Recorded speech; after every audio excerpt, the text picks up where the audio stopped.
you will never win the fight against time. Time is going to continue to march on. You can't stop it. You can't save it. And you can look at it always from a deficient standpoint, or you can look at it and go, I'm just going to harness what I have, be a good steward of what I have. And one of my favorite quotes is John Maxwell. It is leaders don't kill time, they execute it.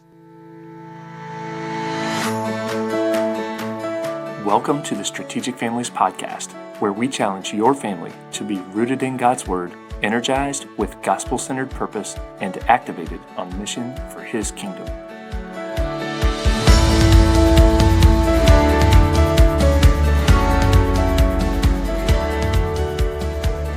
Hey everyone, and welcome to another episode of the Strategic Families Podcast. So glad you've chosen to join us today. So my guests in this episode are old friends of mine and people that I admire so much, Ben and Mary Kraft. We've known each other for a long time, but our families have been able to spend time together these last few months, and it's just been really cool to reconnect with them. Ben and Mary are an awesome example of parents that are strategically raising a family that honors Christ. They're really incredible people, but at the same time, they're ordinary people like me and you. They're in the thick of it with us, trying to raise our kids to know Christ, to love Christ, and to be on mission for Christ. Ben and Mary are also just really practical, and you'll hear that in a lot of what they share with us during this interview. So our main topic today is how we can systematize things in our family life, the things that just have to get done, to allow us to focus more of our time on important long-term goals. So I really think you're going to be blessed by what they have to share with us today. If you haven't already, make sure to click the subscribe button wherever you get podcasts and leave us a review on Apple Podcasts as well. You can also check out our Patreon page if you'd like to support production of the podcast. All right, on to the show. Well, I am so excited to introduce to you guys today some of my most favorite people on the planet, Ben and Mary Kraft. Ben and Mary, welcome to the podcast. Thank you. It's good to be here. Absolutely, man. That's a tall order with two of your favorite people on the planet. I know you live with five others. So, man. Oh, well, no, I love you guys, and I'm just so thankful to be in community with you. And just for our listeners, a little bit of background. So Ben and Mary and I go way back, actually, man, like 20 years or something, more than 20 years now, to our time at the University of Virginia. And actually, Ben and I go back even further than that. We used to drive each other to school, Allegheny High School up there in Virginia. So we've got a lot of history, and it's been really cool to be back in fellowship with you guys. Recently, our daughters are around the same age and getting to be better friends. And it's just such a really cool thing to be in community with you guys. So I wanted to have you guys on the show today for two reasons. Number one, as I said, you're awesome people. You have an awesome family. But secondly, you also have a ton to teach us about healthy family life. And you have taught me and Katie so much already. And I want to take some time in this episode to share a lot of what you guys do with our listeners and with me. I mean, selfishly, I want to continue to learn from you guys too. So could you guys just start by introducing yourselves to our listeners? Yeah, no, absolutely. I do remember getting in that old Honda Accord. It was baby blue, driving up, picking me up in my sophomore year of high school. And I have to say, such an honor to be on the Strategic Families podcast. We have received tremendous amount of value from this, just as our family implemented a lot of the things that they've talked about, the chip system and things like that. And it's really allowed us to take our systems to even the next level. But more importantly, for me, is I want to take you back from high school, and we always talk about our families and we talk about the impact that their peers are going to have on them. And I do think that they have a significant impact.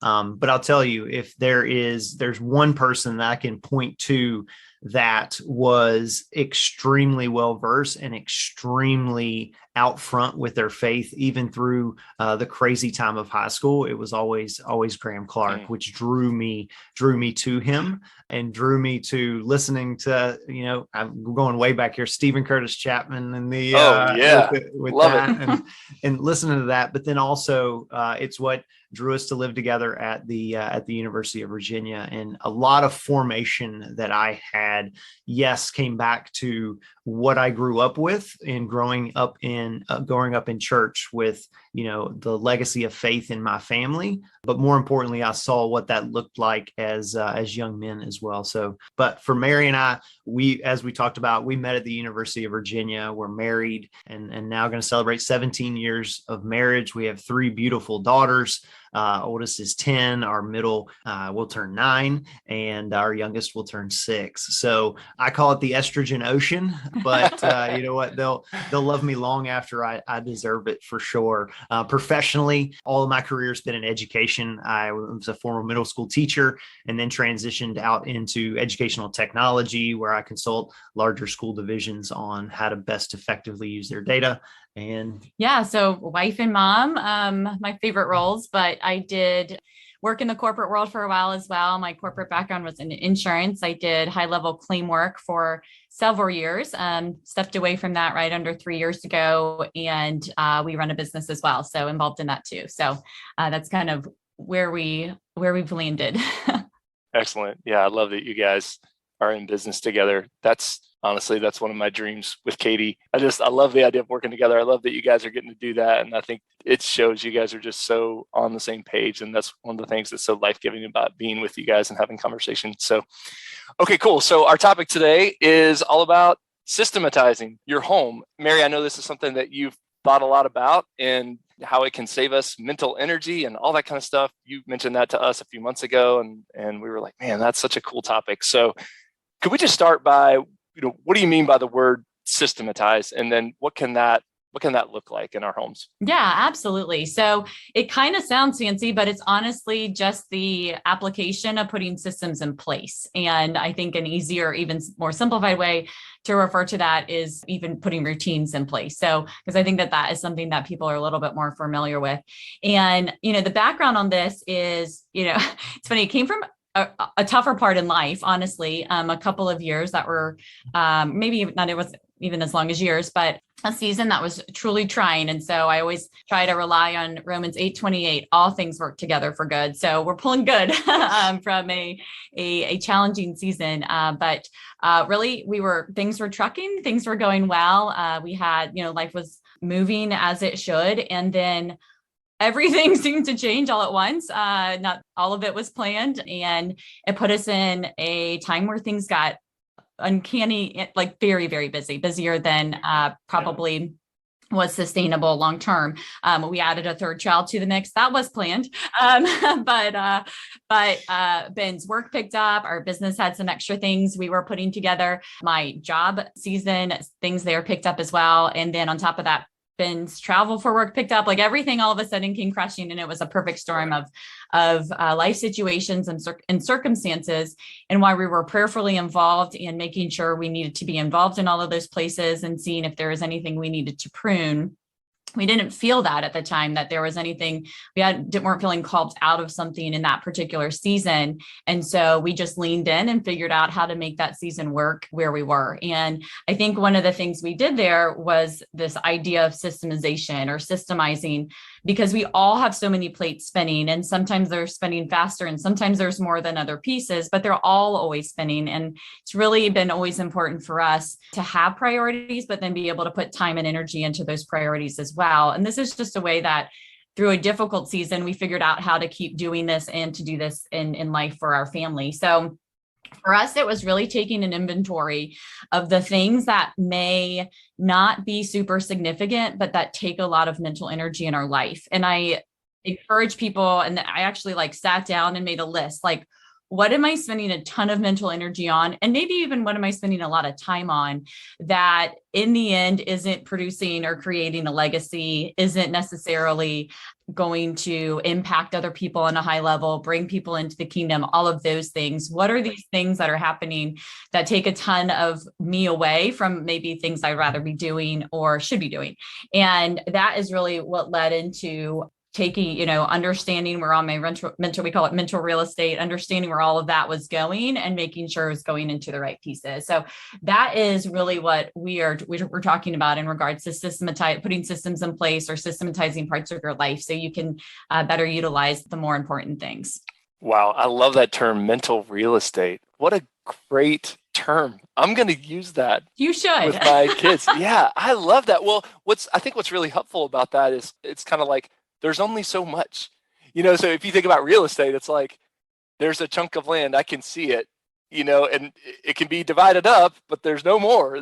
That's it. And the same is true with our brains, basically. I mean, we only have a certain amount of things that we can focus on. And I love that you guys have put so much energy and time into thinking about being strategic about that and saying like, hey, we can't do everything. And I think, honestly, that's one of the lies of the world. Could we say it that way? That you can do everything, you can have it all. Like, that's not the way it works. The way it works is we have to prioritize certain things and deprioritize other things, say yes to some things by saying no to other things. So I love that you guys are doing that. So, okay, let's bring it into the craft home specifically. And either one of you can jump in here, but what does it look like? What are some of the things that you've said, okay, we don't want to spend a ton of time on this, so we can make this more efficient so we can focus on other things? Yeah, absolutely. From a mom's, but some of these are from a mom's point of view, but hopefully Perfect. dads are hopping in to help on some of these things too. Love it. But I think when I looked at, took our inventory on what am I spending so much time and mental energy on, obviously top of the list is housework, right? And I have a to-do list always. It's how I'm just I like to organize things that way. But there was constantly tons of things that need to be done around the house, and they never disappeared. It was like as soon as you got one done, another showed up, or the same one you just got done showed back up, right? You're like, I just did this one. When you have 3 or 4 kids, laundry never goes away. It's just on the list, right? And so that was, if I interject, that was the biggest advice I got from someone when they said, you will be amazed at the amount of laundry uptick when you add a third child to the mix. And they weren't lying. They were not. That's so lying. funny. I think about the analogy that I have is, I heard this, I don't know if this is true, but it's at least funny. It's like, there's a guy painting the Golden Gate Bridge, and it takes so long that by the time he gets back to the beginning, it's like, I just need to keep painting because this part needs to be repainted. It's like a laundry can feel like that sometimes. Like, I just did this. It's super true. Cool. But all of it, I mean, to me, honestly, all of it felt like that, right? And so I wrote down, I just took time and I wrote down everything that needed to be done around the house. So whether it's laundry, bathrooms, floors, I mean, the list goes on as far as cleaning and taking care of those household duties.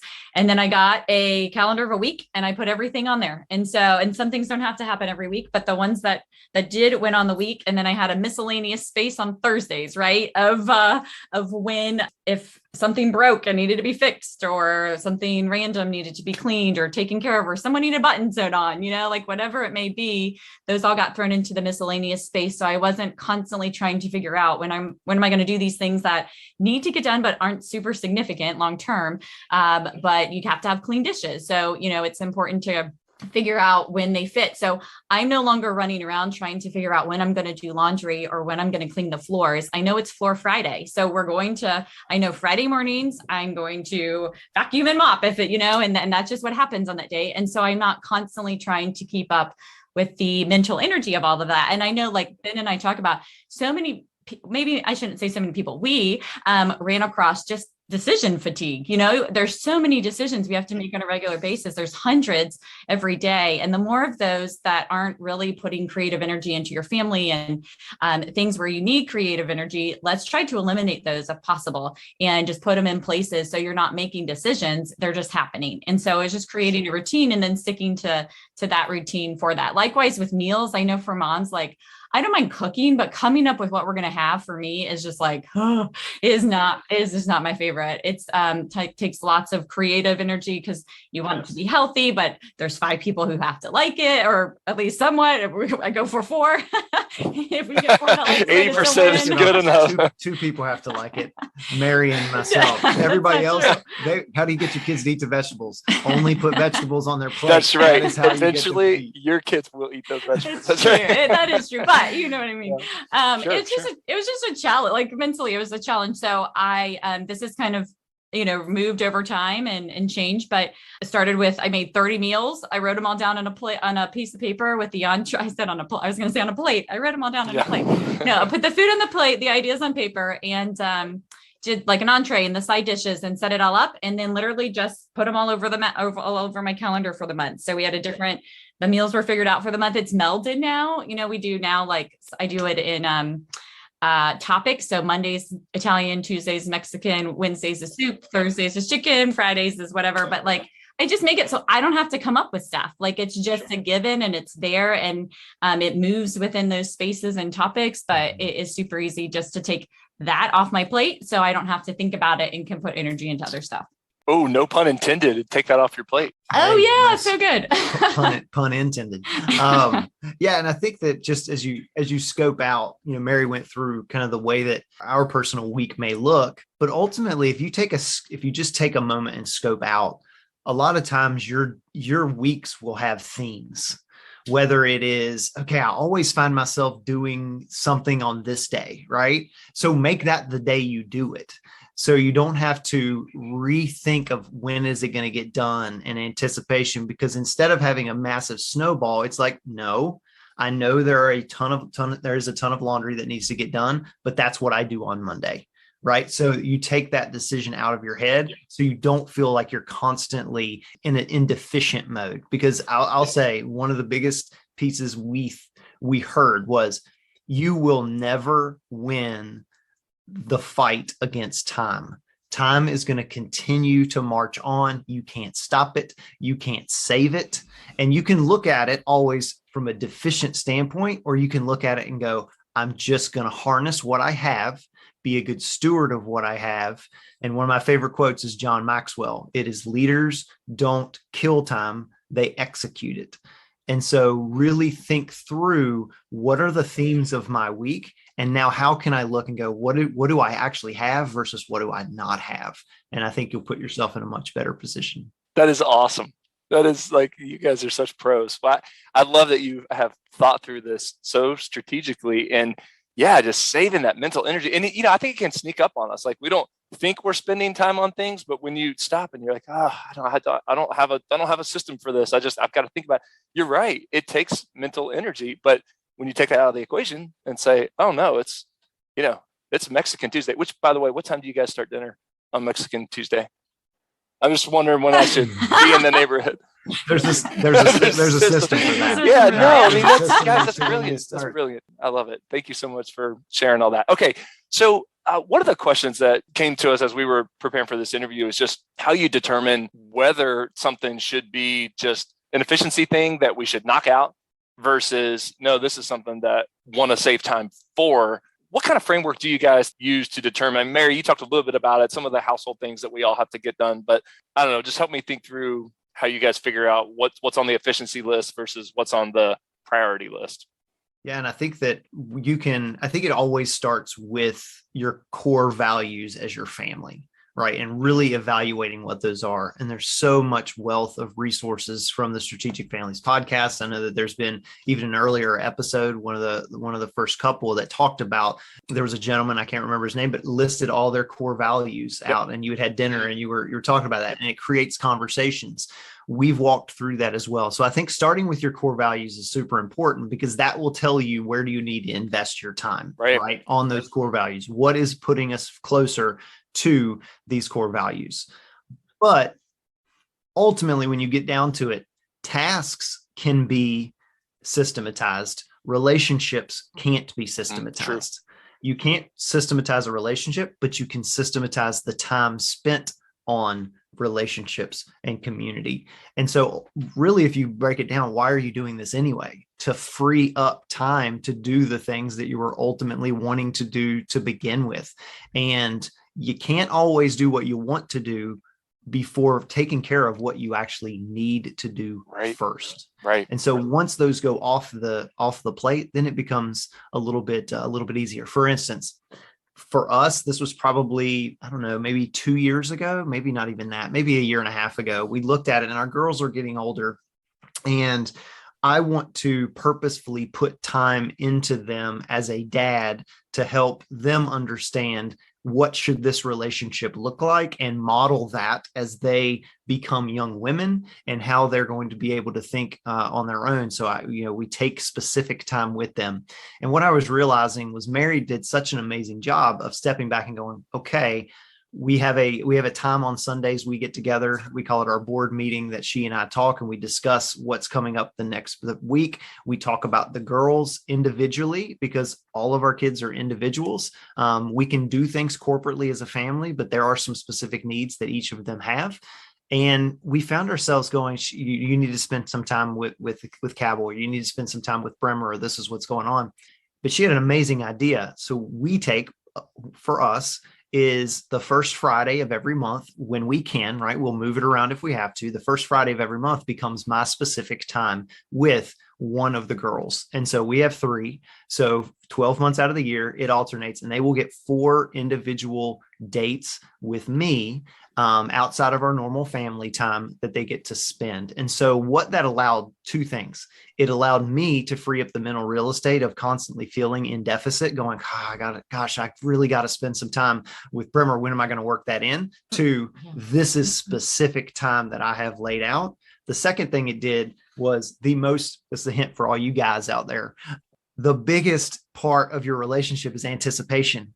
It's the thought that's putting in. It's like you think of your date night with your wife as, hey, yeah, do you want to go out to dinner? Well, think about it the week before and go, this is when we're going. The anticipation builds that. And so it builds up for our daughters that they know, oh, this is mine, and it's coming up, and they get to maximize benefit, and I get to maximize benefit as well. So it was very little effort that took that decision, but maximum output and benefit that we get from it. So that's just a kind of the way that we think about it. It's just, you can automate most tasks.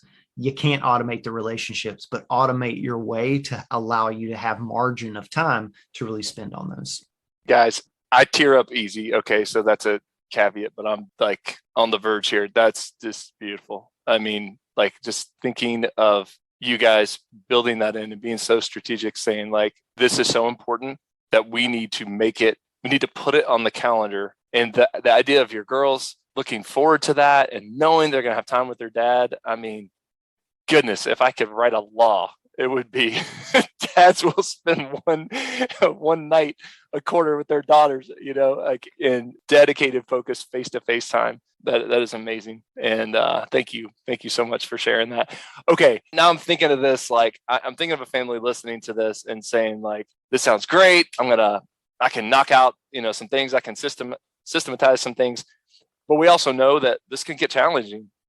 Sometimes we get a lot of energy about it, and then it's hard to stay the course. So I would just love to know, and Mary, I'd love to get your thoughts on this. How do you keep it going? How do you keep that energy? Because once you have a system up, it takes effort to keep it going. So what's the secret to making that long-term? Yeah. So I think some of it's habit building, right? I think depending on what book you read, it takes 30 or 60 days, or sometimes other ones, I think 161 or something, to build an actual habit. It takes more than one day. It right? does. So there does need to be an intentional like burst of like, we are going to do this. But I think once things get rolling, some of them become almost automatic. Some of them will just kind of roll into life. But something that I always come back to that I heard many years ago is the way things are now are not the way they're always going to be. And I think that that's true in a good way and in a bad way. And so the things that are tough right now aren't always going to be tough, but the moments you have right now you're not always going to have either. And so there is a big component of this of try, failing, and adjusting. I know that's what we're constantly thinking, like, is what we're doing working? So these date nights, like they totally work. Like the girls talk about them years after, anticipate them coming up. Like they are something that has really been special for those relationships. We used to do like a mommy time back when they were in preschool, like little just one, because it was hard to get one-on-one time with me. And it was in the house. It was a half hour, whatever. But like all of their preschool things said, like my favorite thing about your mom, you fill these out for Mother's Day. And all of them said mommy time. And it was literally this half an hour, like once a week. Well, we don't do mommy time anymore because mommy time faded when they started real school, and like life changed in different ways. We have other intentional ways of spending time with mom, but like, it's just try, failing, and adjusting. It worked in that season. It's not something we're doing or that works in this season, but as times change, we just changed with it. And so it's just constantly evaluating that balance game. Is what we're doing working? Is there something better we could put into place? And for the things that aren't working, let's try something new. And we've tried something new multiple times and it fell flat on its face. So we're trying something else new. You're on to plan like D or E, and it's, but at some point you figure out something that will work, and it's just your commitment to figuring out and wanting to really prioritize those relationship pieces. So. Yeah. And I think as you think about it, as you begin to evaluate, some of you may be thinking, wow, we're on good trajectory. And the fact that you're actually seeking out knowledge and perspective from individuals that are in the race with you, not that we're in a race, but it's just the race of life, right? I think that's the first step, right? It's just having a heightened awareness. The second thing is realize you can't do everything overnight. So choose the biggest impact and slowly add that system in, and you will gain momentum. If you've ever thought financially, you talk about the snowball debt, right? Effect of paying off the smallest with the highest interest rate first. You capture momentum. We are people of systems. So capture the biggest piece first, add that block on too. That's how you can become sustainable. If you try to change everything all at once, you're going to be frustrated. If you have kids, they're going to be frustrated because it's like, oh my gosh, I'm so stressed out. Like, we go from ditch to ditch. Well, no, just veer back on and realize, what? Time is on your side, build momentum, and you'll be able to really bite that, eat that elephant, right? I didn't eat the frog. Yeah. Well, you can eat the frog to do the hard thing. You bite the elephant. You had to eat an elephant one bite at a time. That was the point. Yeah, one bite at a time. That's right. That's right. Well, yeah, I mean, and I love that illustration. You guys have probably seen the whole rock illustration. You put the big rocks in first and then the smaller rocks. And then, and that's, kind of what you were talking about with your daughters. I mean, that's kind of what you're doing is saying, I'm not sure what else is going to happen, but I know this is going to happen. Like, this is on the calendar. This is scheduled. You can look forward to this. And then other stuff, we'll figure that out. Because what can happen is, if we just let life go, we can convince ourselves that we're so busy that we don't have time for some of these more important things. And I mean, we can all agree that FaceTime with your daughters, there is no substitute for that on planet Earth. They need you. They need mom and dad looking them in the eye, telling them that they're beautiful and loved and, all that. And I just love that you guys have prioritized that. It's wonderful. Okay, so now I'm interested in what part we talked about your kids a little bit, two-part question. I wonder if you could talk about what part they play in some of the systematizing that you do and how we can train our kids to systematize things in their own lives, obviously in age-appropriate ways. But what does that look like for you guys to involve your kids? I think first of all is realize that in any relationship you're in, particularly with your kids or whatever, people will perform to the level of your expectation.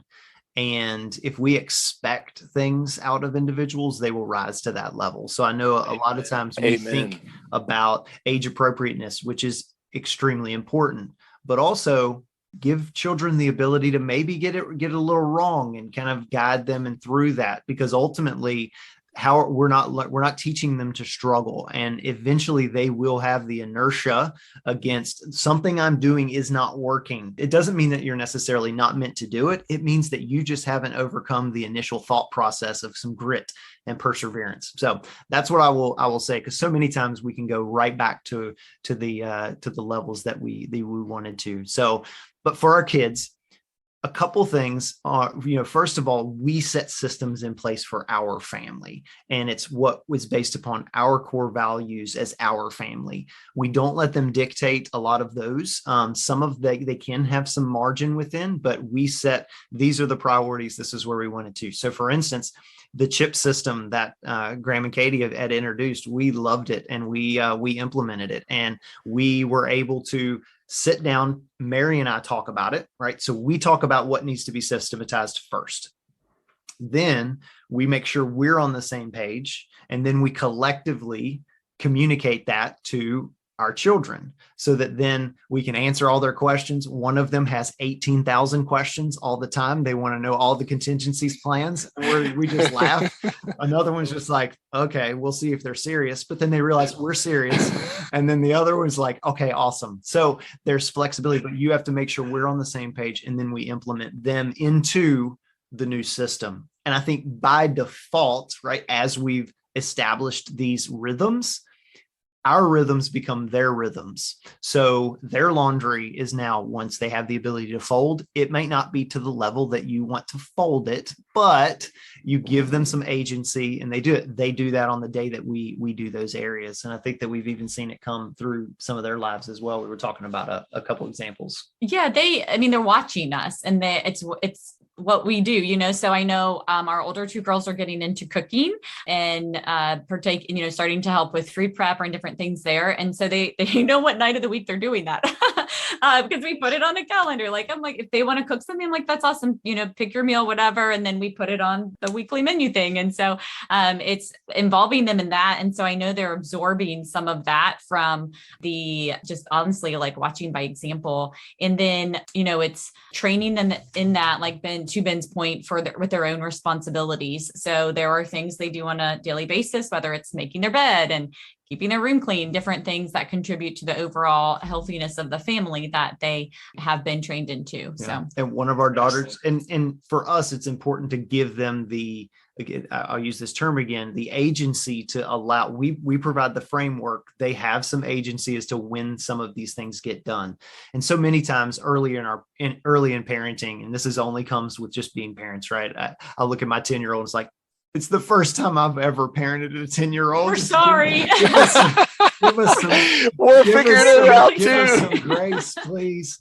But ultimately, there's so many times we look back and we made decisions based upon our comfort level and based upon our convenience, where actually that's the incorrect way that we need to think about it. And our personality too. Absolutely. Yeah. It's like, this is inconvenient for me, so therefore you can't do that. Well, once you establish some systems, now you've got the framework, give them some agency in between. A quick example is one of our daughters does not like taking showers in the evening for whatever reason. I don't know, but we gave her, hey, if you want to get up 15 minutes early, you will sacrifice that time, but you can get up early and shower in the morning. And that's worked out for her. Her sisters have no clue why she does that because they like to sleep a little longer, but that's giving her some area. Did it create more work for us? No, but it gave her the ability to have some flexibility and realize, okay, what works for me? And now how can I implement that?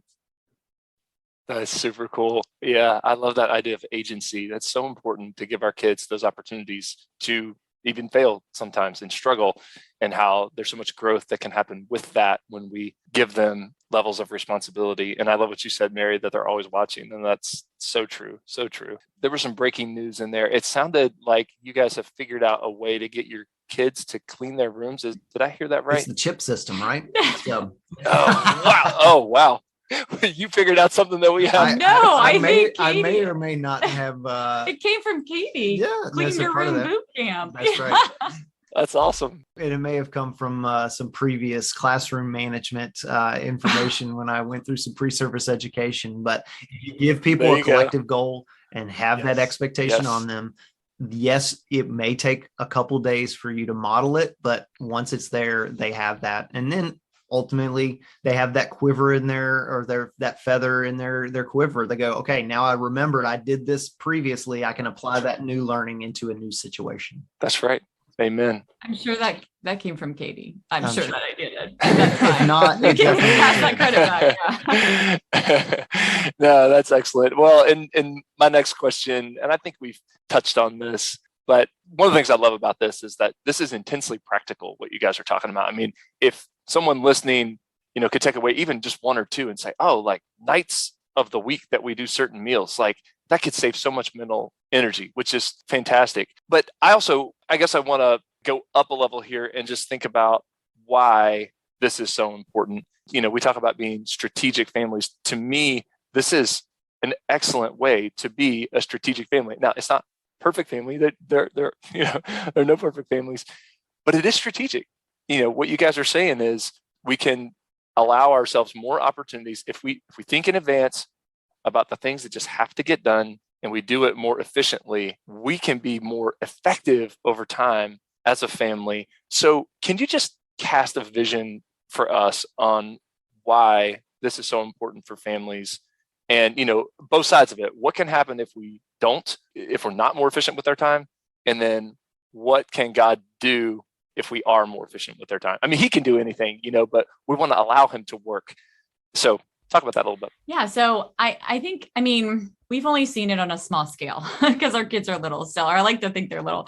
They're getting older by the minute. But my first comment would be that we are very much works in progress and figuring this out. We are failing and adjusting on a regular basis to make this work and doing what we can. But I think the ultimate big picture is that be systematizing, putting routines in place, those sort of things create more time so they can see you pour more time into the things that are important and see you winning or impacting more people in a way. So when you talk about being able to have more time with them, it's also being able to show them what ministry looks like, what serving looks like, what pouring into other people looks like. I know one of the big things I'm really big on, I think ultimate happiness comes from getting outside yourself and helping others. It's this, and well, I won't go into the whole self-love issue that's going on right now, but the idea is that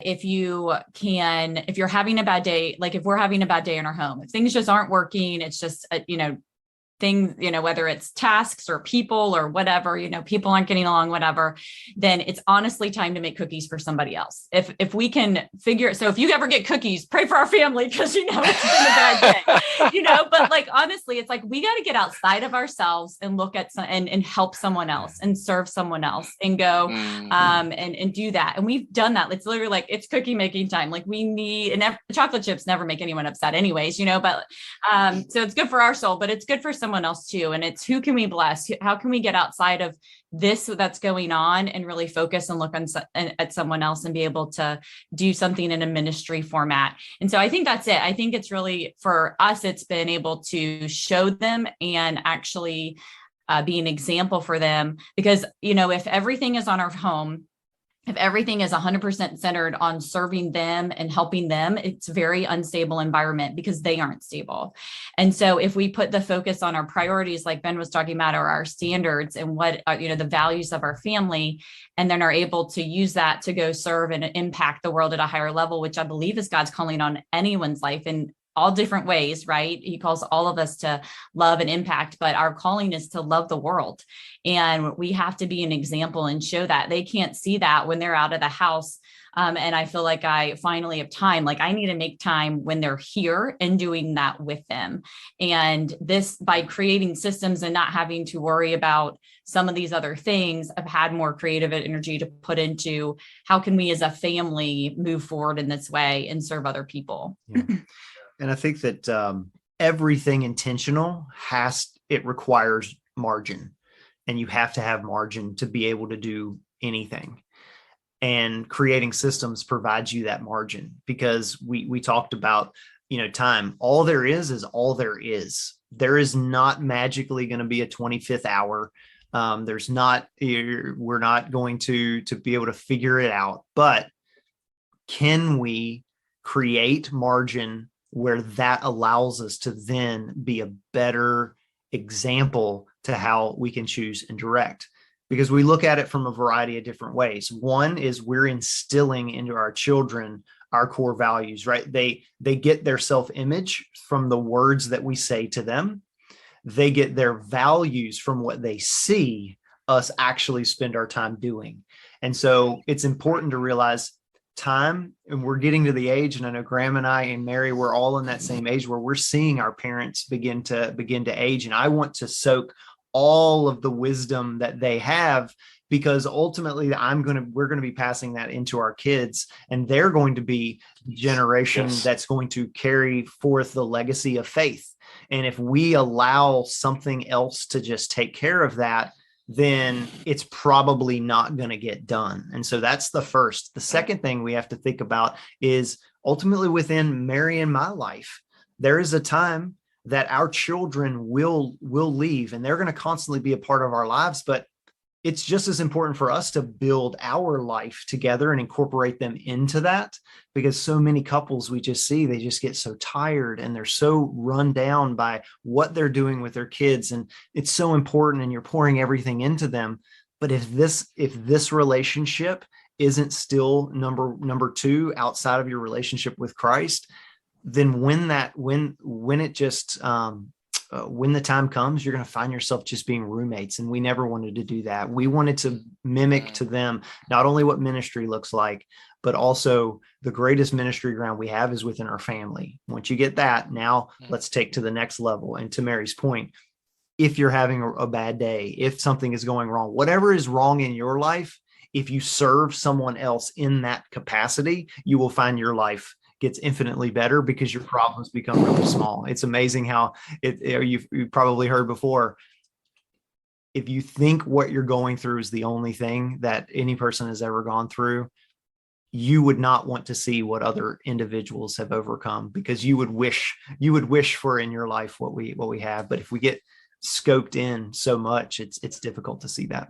Yeah, it is such a powerful concept when you are feeling not at your best, or if there's dissension within your family, which we all experience that. The antidote is not to continue to focus in on each other, but to serve. That is beautiful. That is beautiful. And I would like to, that's convicting for me and my family. And I think that's going to be convicting for a lot of people, because we don't, in our flesh, like we just want what we want, and this is why, if you're in Christ, you have the Spirit of God inside of you, and He wants to produce good fruit out in the world. And what a great way to apply that when you're focusing in on yourself and your own problems, to snap out of that, rely on the Holy Spirit to work through you out into the world. That's beautiful. Thank you, guys. Wow. So I think you just touched on this. You talked about your parents and mentoring that. I know you guys mentor and you are passionate about it. Katie and I are passionate about this too. Tell us, what kind of things do you share, or would you share for a family that's maybe a few years behind you? Their kids are small, and maybe they're not even in school yet, and they're starting to think about some of these strategic things that they want to do with their families. What would you say to them? What advice would you give them? Yeah, I think one of the first areas, and this has been a new thought process, become a little bit more crystallized in my brain. I'd read a book that Graham had recommended, and it had quoted the Fuller Institute on talking about intergenerational worship during high school, and how that is most consistently linked to spiritual maturity in college, where if you look at different studies, that is a major time period when individuals that have grown up in the church start to question and many times pull away from the faith. And so, where I don't know if it's just the community that we grew up in, Graham, but intergenerational times to spend, pancake breakfasts, and maybe it was just an older, like we got those opportunities, right? But in our growing age of kind of separating things by age, it's really difficult oftentimes for our kids to get around people, and even us to get around individuals, right? I want my kids to get around people that have a limp and have scars, because we want them to get around and go, okay, how can they apply this? And how does that apply to me? I don't need them to go to their peers to figure out how to get through a situation. And much like us, we don't need to go to our peers, right? Even though this is an amazing podcast, we want to hear from people that are, okay, what did you learn and how can you drip that out? Like, what from our parents? What would you tell the 40-year-old version of yourself? And it's amazing. Everybody tells you. I'll go ahead and tell you. I challenge you. We ask this all the time. They'll tell you, here's what they'll say. I will worry less about what other people think of me. And if there is one passion that I can get to young families, is just to, if you focus on Christ, right, keeping your eyes, the author and perfecter of our faith, that will take you further. But you also need to get around intergenerational. Get those pieces. We did this. It was totally impromptu, but my parents, Mary's parents, were in town for an event. I think it was a birthday, and we just did, and we had old hymns that we just sang for like 15 minutes in the living room, impromptu. And I loved it because I grew up on that, but our kids were like, that was awesome. We need to do more of that. And I would have never have thought that was important.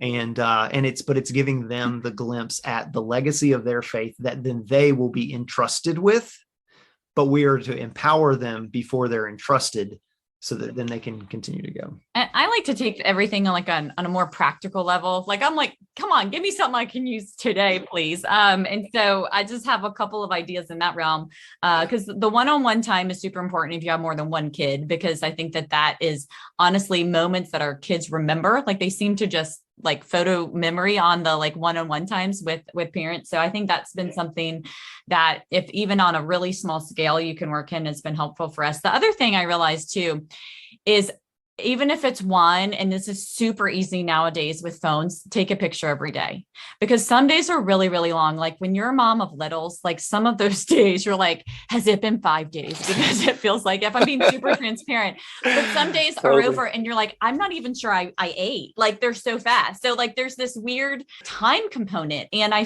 have found that if you take a picture, like there's so many times I want to go back to, and there's so many times I'm looking forward to all at the same time. Like I want to go in the future and go back all at one time, but taking a snapshot seems to capture time in a very small way. And it's so cool because our kids, there's stories they tell about, we have photo albums like with these, and some of them are like the kind you order online, with your cell phone photos and stuff. They'll tell stories about pictures that there's no way they remember because they were too young. You don't have long-term memory till you're 18 months and older, like there's no way they remember some of these moments. And they love telling stories about this happy thing that happened. And they only know them because they see the picture and I've told stories, but it really like cultivates like their history for them, and there have been some like really hard days, but in the middle of some of those days, like there is still joy to be found.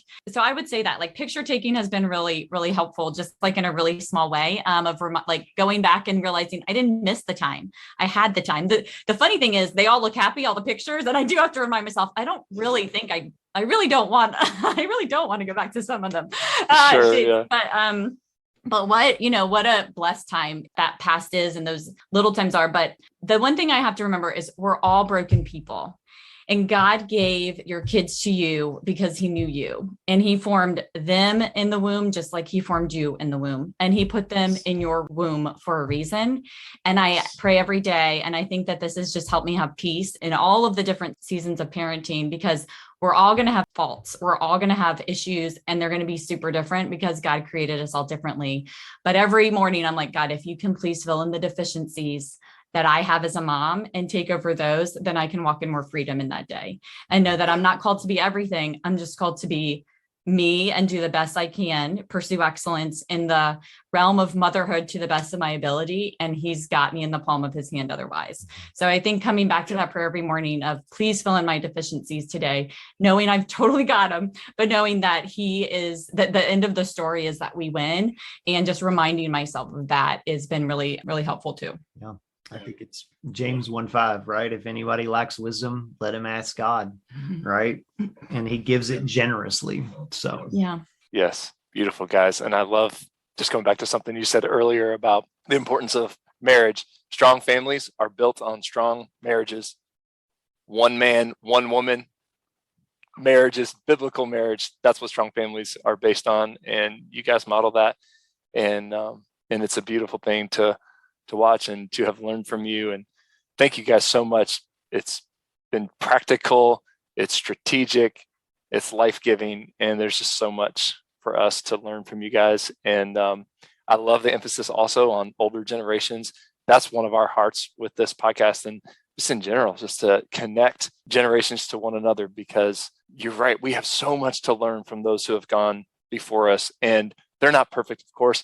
And by God's grace, hopefully we can pass on something, and we're not perfect, but hopefully we can pass on something to the next generation and watch them grow and flourish and advance the kingdom of God. I love that you guys are doing that and that you've shared so much with us today. So thank you so much for your time. Yeah, you're it's welcome. Our pleasure. Yeah. I'll leave with this. It's just, when you think about it, so many times we're going to think that we're just lacking something. And so many stories in the Bible, Jesus is asking, what do you have? Right. With Elisha and the oil, right. With the young widow, what do you have? I didn't ask, what are you lacking with feeding the 5,000? What do you have? And so if we bring what we have, then God can multiply that. And so it really is, realize you're doing okay. You may not be feeling like you're the best right now, but what do you have? What do you have to be right. To be grateful for? What do you have that you can build upon? And that's where the start really happens. Yeah. Think about Jesus feeding the people, and so you think about that little boy, and he's like, here's what I've got. And Jesus didn't even need that. And yet he gives us that kind of dignity. This is what I have. He's like, I can use that. That's amazing. Well, before we totally wrap up, are there any resources? I know you guys just soak in all this good content. You've shared a lot.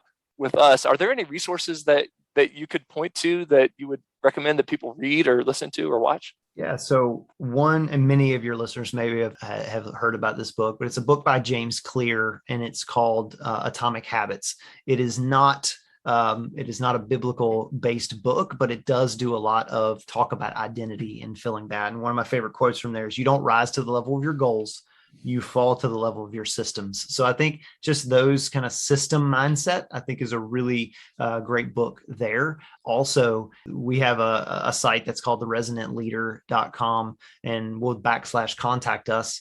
If there's a specific question that someone has, a lot of this, we provide some overarching pieces, but there may be some targeted specific resources we can offer from our perspective, what we've read and what has potentially helped for us, because we know that this is highly customized to individuals, but we can certainly provide some perspective there. And the third thing I'll tell you is keep listening to Strategic Families podcast, because there's been, and I'm not just saying this because Graham and I go so far back, or we are a voracious consumer of the content that is coming out, and it has impacted us within, just since the onset of the podcast, going back to all of the great hosts that they've had and challenging us, going, whoa, like, man, we are missing the mark here. How can we do this better? But it's not about identifying things we're not doing well. It's about identifying and getting better, right? Iron sharpens iron, and continuing to grow through that. And then find people. The other piece, find people that are ahead of you. Find an older couple that you can talk to and just go, I have questions. Are you willing to give that? Because what you're going to realize is, as much as you're going to get from that conversation, they're going to love the fact that someone is actually asking their perspective. Yes. And so many times I say, are you willing to mentor someone? Nobody ever asks. Like, no one literally will ask. And if you just ask, there's so much wealth of knowledge that just be quiet, listen. You may not take everything. It's like the grocery store. Take what you need and then be able to apply that.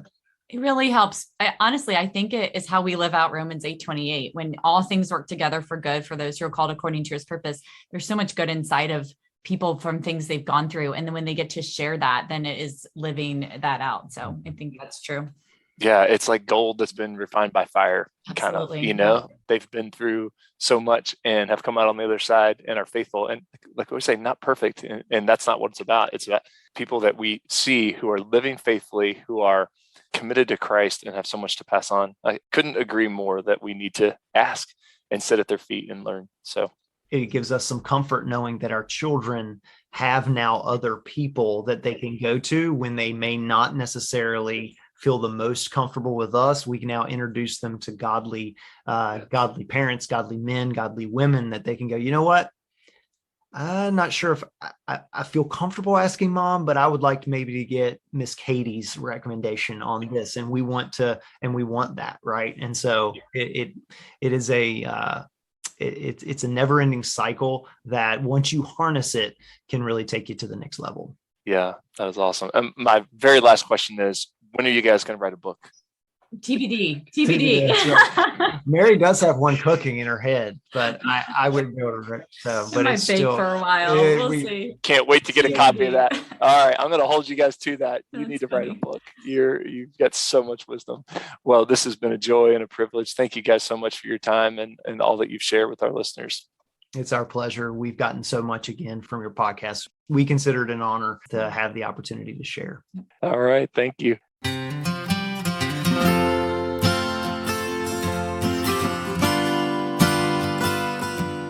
Ben and Mary, thank you guys so much for all the wisdom that you've shared with us today.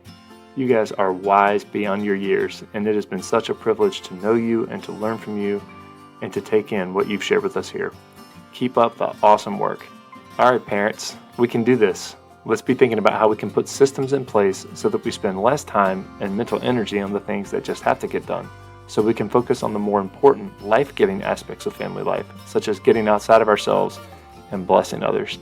I think if we can do that, we will be so much better equipped to do and be what the Lord is calling our families to. All right, thanks for listening, and we'll see you next time.